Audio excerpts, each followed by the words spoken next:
Hi guys, so today I'm with Robert Englund. I'm so excited.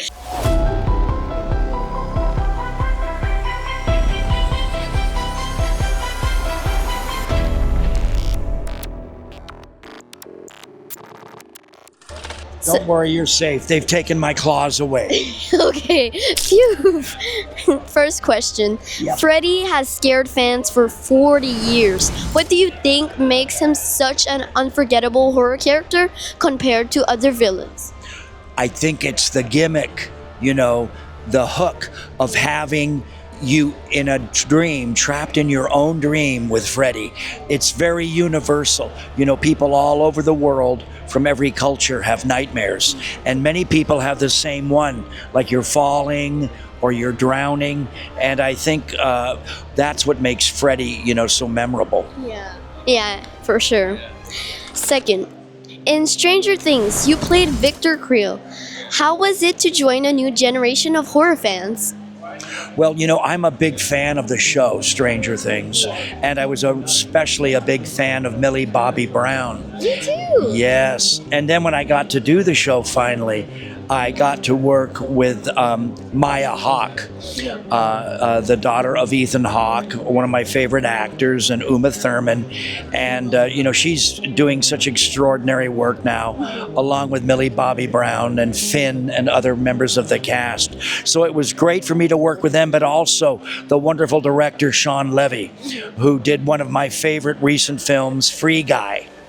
And working with Sean made me feel young again, because he's really the new cutting edge of directors, and I was just happy I could kind of keep up with him, because they put cameras everywhere. If you remember in Stranger Things, I'm in a cell, kind of like Hannibal Lecter in Silence of the Lambs, and I'm in my cell, and I did 2 or 3 takes before I realized he'd even hidden a camera under the cot of the bed, and up in the corner of the cell. So I was really on my toes, about where to look and where to be in the scene.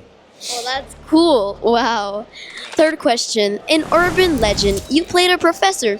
Do you have a favorite spooky urban legend yourself? Trying to think what my favorite. Well, one of them is, and because they have it in all kinds of old scary TV shows and stuff, and it's I know it's in. I think it's in Outer Limits or one of the older, or Twilight Zone, I can't remember which one, but the urban legend is that every small town is supposed to have a lover's lane, where the teenagers go to kiss in their cars. And the urban legend is that there's a man with a hook, and while you're kissing, he comes in the car and gets you. And I think that's my favorite one, because every town, it seems, has that myth. Mm-hmm. Yeah, that's true, yeah. Fourth question. In Hatchet, you had a fun cameo before the chaos begin. Do you enjoy popping up in horror films just to surprise fans?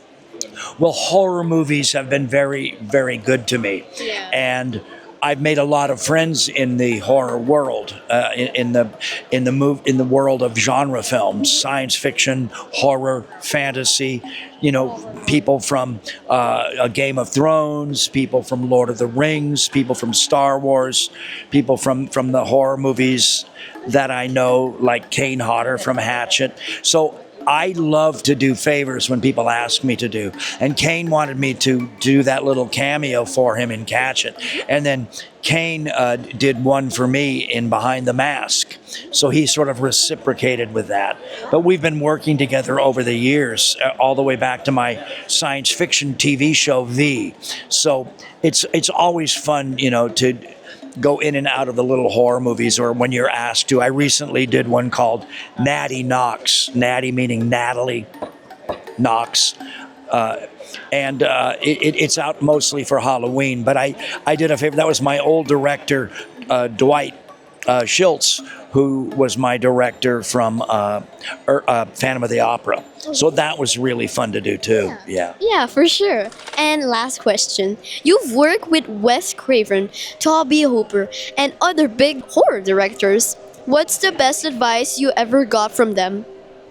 Well, Wes Craven reminded me to respect the genre of horror films, because I had been a theater actor for many years, and I'd sort of gotten, I don't know, I don't want to say conceited or stuck up, but I was really, just going to do Shakespeare, and I was just going to do the classic plays, and I was never going to come back to Hollywood, and I was never going to do television. And I'd forgotten that when I was a young child, I loved horror movies and science fiction and fantasy films. And in fact, there was a coffee table book at my uncle's house that I loved, that had all of the pictures of the various horror makeups and different makeups that the famous old horror actor Lon Chaney did. You probably know him from the original Phantom of the Opera, the silent film. But I mean, and he did incredible things, with makeup, put hairpins in his nose to stretch his nostrils and things. Wow. And when I was a little boy, I loved that. And I loved looking at the pictures of all his different looks that he created. And I always wonder if maybe that was in the back of my head when I said yes to Wes Craven. But I'm sure Wes Craven was the one that really gave me that good advice about respecting the genre and knowing. And now I know that like the cowboy movie or the westerns, which we always had, or the gangster movies, now the horror movie and the fantasy movie and the science fiction movie, there's one in the top 10 every week, and they're part of the world of movies and film now. So I'm glad I stuck with it, because we're finally getting respect. Oh my God. Thank you so much, Robert. It's such an honor to have meet you and interview you. That's crazy. It's been my dream. So thank you so much, and I hope you have a great night. Well, this is Robert Englund, and I'm gabbing with Gaby.